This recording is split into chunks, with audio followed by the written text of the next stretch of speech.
লতিটা নুন দিয়ে সিদ্ধ করে নেব। আর এখানে মশলার জন্য সর্ষে গুঁড়ো নিয়েছি, লঙ্কা আর কয়েকটা কি বলে নারকেল। মশলার জন্য সর্ষে নিয়েছি, আমার কাছে গুঁড়ো করা ছিল তো সর্ষে গুঁড়ো নিয়েছি, আর লঙ্কা আর নারকেল দিয়েছি। এই পেস্টটা এবার করে নিয়ে আসবো। কড়াইতে কালো জিরে ফোড়ন দিয়ে দিয়েছি। এবার সিদ্ধ করা লতিগুলো দিয়ে দেবো, নুন দিয়ে দেবো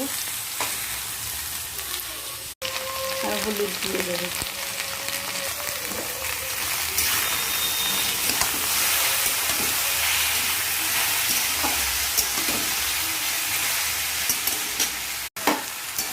কিছুক্ষণ নাড়াচাড়া করে ভাজা ভাজা করে নিলাম।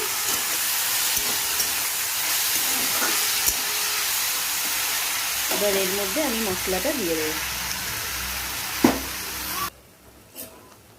মশলাটা দিয়ে দিলাম আর মশলার বাটিটা ধোয়া জল অল্প একটু দিয়ে দিলাম। সব কিছু ভালোভাবে মিশিয়ে দেব। মিশিয়ে এবার এটাকে ঢেকে রেখে দেব 5 মিনিটের মতন।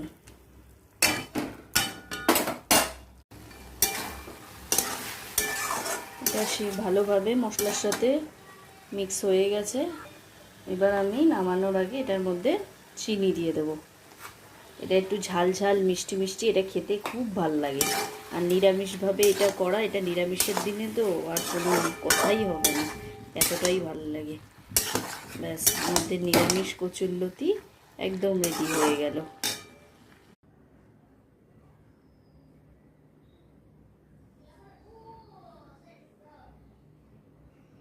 নামানোর আগে একটু কাঁচা সরষের তেল ওপর দিয়ে দিলাম।